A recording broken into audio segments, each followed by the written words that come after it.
রাসূলকে আমরাও ভালোবাসি, আমরা সবাই ভালোবাসি, কিন্তু শুধুমাত্র ভালোবাসা আমার মুক্তি নিশ্চিত করতে পারবে যদি আদর্শে গন্ডগোল থাকে। কথা বলেন। তার প্রমাণ আল্লাহ রাসূল সাল্লাল্লাহু আলাইহি ওয়াসাল্লামের চাচা আবু তালেব আল্লাহ রাসূলকে ভালোবাসতো না? শুধু ভালোবাসতো, কলিজার চাইতো বেশি ভালোবাসতো, কিন্তু নাজাত কপালে জোটে নাই, মুক্তি নিশ্চিত হয় নাই, কারণ আদর্শিক দ্বন্দ্ব। কি দ্বন্দ্ব? জন্মের আগে প্রিয় নবী বাবা হারালেন, 6 বছর বয়সে মা হারালেন, 8 বছর বয়সে দাদা হারালেন, এবার আছে শুধু একজন চাচা।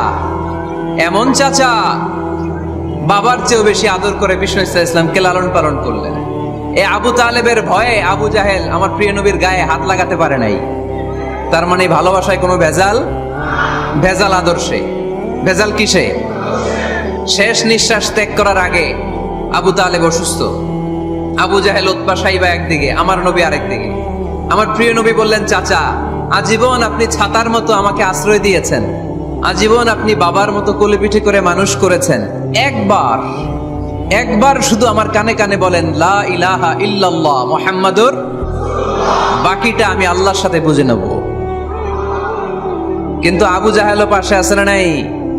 আবু জাহেল কয় না, আবু তালেব খবরদার, আজীবন যে শিরকি ধর্মের উপরে ছিল ওইটার উপরেই থাক, বাপ দাদার ধর্মে চুনকালি মাখিস না। একবার আবু তালেব প্রিয় নবীর নুরানি চেহারার দিকে তাকায়, মনে মনে ভাবে এখনই পড়ে ফেলি কালিমা, মুহাম্মদের আদর্শই আমার আদর্শ বানায় ফেলি। আবার যখন আবু জাহেল উতবা সাইবার দিকে তাকায়, মনে মনে ভাবে না, আগের ধর্ম ছাড়তে চাই না। এই দোটানা অবস্থা থেকে শেষ নিঃশ্বাস ত্যাগ করার আগে আবু তালেব এটা বলে মারা গিয়েছে, আলা মিল্লাতি আব্দুল মুত্তালিব, আমি আব্দুল মুত্তালিবের শিরকি ধর্মের উপর থেকে শেষ নিঃশ্বাস ত্যাগ করলাম। তার মানে আল্লাহর দেয়া বিধান অনুযায়ী সে জান্নাতি না জাহান্নামী? শুধু যে নবীরে ভালোবাসছিল কোনো কাজে আসছে? কথা বলেন। তাহলে শুধু ভালোবাসা আমারে বাঁচাতে পারবে না, নবীর ভালোবাসার পাশাপাশি আমার নবীর আদর্শ জীবনে থাকার দরকার আছে না নাই? তুমি আশিকে রাসূল, তুমি খাদ্যে ভেজাল দাও, তুমি আশিকে রাসূল, তুমি ওজনে কম দাও, তুমি আশিকে রাসূল, তুমি দেশের টাকা বিদেশে পাচার করো, তুমি গীবত করো, তুমি হিংসা করো, তুমি অহংকারীদের রাজা, তোমার এই ভালোবাসা তোমারে বাঁচাতে পারবে যদি আদর্শে দ্বন্দ্ব থাকে। আমরা আল্লাহ রাসূলকে ভালোবাসি, রাসূলের আদর্শও মেনে নিয়েছি, কারণ আমার নবীর আদর্শই আমার। কথা কি বুঝতে পেরেছেন? এজন্য রাব্বুল আলামিন বলেন, ওয়ামা আতাকুমুর রাসূলু ফাখুযুহু ওয়ামা নাহাকুম আনহু ফান্তাহু ওয়াত্তাকুল্লাহা ইন্নাল্লাহা শাদীদুল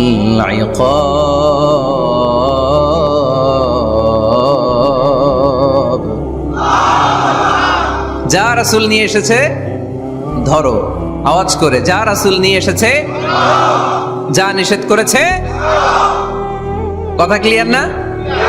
একেবারে ক্লিয়ার, পানির মতো ক্লিয়ার। রাসূল যা নিয়ে এসেছে আমরা ধরবো, যা নিষেধ করেছে ছাড়বো। কারণ এই রাসূলের মতো কোন রাসূল হয়? এই নবীর মতো কোন নবী হয়?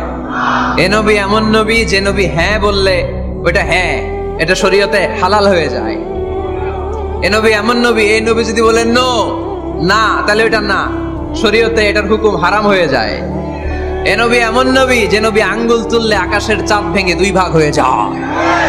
এ নবী এমন নবী যে নবী জমিন থেকে পা তুললে আল্লাহর আরশের দিকে মেরাজে চলে যায়। এজন্য এই নবী আমাদের মডেল। আমরা আর কাউরে মানতে চাই? আমরা আর কোনো আদর্শের দিকে তাকাতে চাই? আমার নবীর আদর্শই আমার।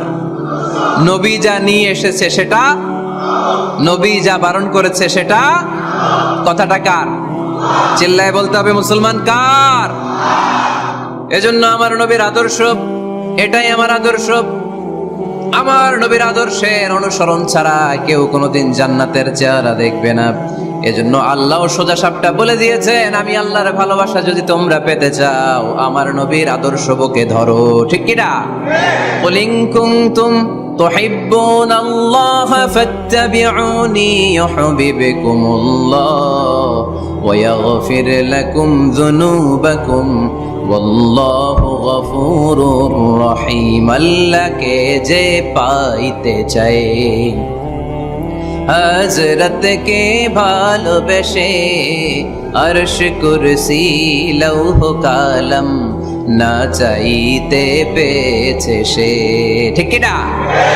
রাসূল নামের রশি ধরে যেতে হবে আল্লাহর ঘরে। রাসূল নামের রশি ধরে যেতে হবে আল্লাহর ঘরে। নদী তরঙ্গে যে পড়েছে ভাই দরিয়াতে সে আপনি মেশে, হযরতের অনুসরণে আরশ কুরসি লৌহ কালাম না চাইতে পেয়েছে সে। ঠিক কি না? আল্লাহর ভালোবাসা যদি চাই, নবীর অনুসরণের দরকার আছে না নাই? তাহলে এটা আজকের মাহফিলের সেন্ট্রাল কথা। নবীর আদর্শই আমার, রাসূল যা নিয়ে এসেছে সেটাকে, রাসূল যা নিষেধ করেছে সেটাকে, whatever he take it, whatever he forbids, abstain from it। যা নিয়ে এসেছে আমরা ধরবো, ওইটাতেই কল্যাণ, ওইটাতেই বরকত। যা নিষেধ করেছে আমরা ছাড়বো। ঠিক কি না? এই হোক আমাদের স্লোগান। আমরা পড়ি আমিন। এজন্য এই নবী সাধারণ কোনো নবী না, এই রাসূল সাধারণ কোনো রাসূল না। এজন্য এই রাসূলকে আমাদের জানতে হবে, এই রাসূলকে আমাদের চিনতে হবে। আমাদের জানার অনেক অভাব, বোঝার অনেক অভাব, জানার কোনো শেষ নাই। জাননেওয়ালার উপরও জাননেওয়ালা আছে, শেরের উপর সোয়া শের আছে। ঠিক কি না? এজন্য জানতে হবে। আসুন আমরা জানবো আজকে আমাদের প্রিয় নবীকে কোরআনের আলোকে।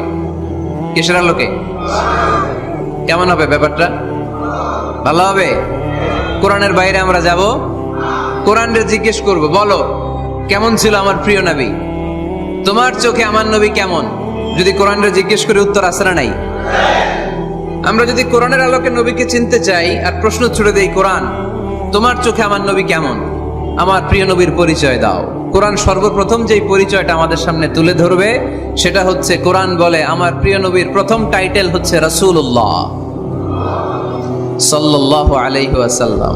এটা সবচেয়ে দামি টাইটেল পৃথিবীতে। যে এমপি, মন্ত্রী, মিনিস্টার, সচিব, কমিশনার, তারপর আইজি, এআইজি, ডিআইজি, যা যা আছে, যত কিছু আছে, ওয়ালি, শহীদ, সিদ্দিক, এই সবগুলো টাইটেলের চেয়ে সবচেয়ে উপরের যে টাইটেল, এটার নাম হচ্ছে রাসূল। এটার নাম কি? এজন্য আমার নবীর সবচেয়ে বড় পরিচয়, কোরআন প্রথম যে পরিচয়টা আমাদেরকে জানাতে চায়, কোরআন বলে তিনি হচ্ছেন রাসূলুল্লাহ সাল্লাল্লাহু আলাইহি ওয়াসাল্লাম, আল্লাহর রাসূল। এটা চাইলেই হওয়া যায় না। হওয়া যায়? আমরা সবাই মিলে ভুইগড়ের একজনের রাসূল বানাতে চাই, বানানো যাবে তো? কি বলেন? সবাই ভোট দিব তারে, পারা যাবে না? আচ্ছা, যত জিন জাতি আছে তারাও আমাদের সাথে ভোট দিল যে এই মিয়া রাসূল। ফেরেশতারা যদি কয় আমরাও ভোট দিলাম, আমরা ইলেকশন করব আর ভোট দিব তোমারে, তুমি রাসূল, সে রাসূল হবে? এর কারণ রাসূল এটা ইলেকশনে হয় না, এটা হয় সিলেকশনে। আর সিলেক্ট করেন কে? আল্লাহু আ'লামু হাইসু ইয়াজআলু রিসালাতা। আল্লাহ ভালো জানেন কারে রাসূল বানাবেন আর বানাবেন না। এটা আমাদের কাজ না। কাজটা কার?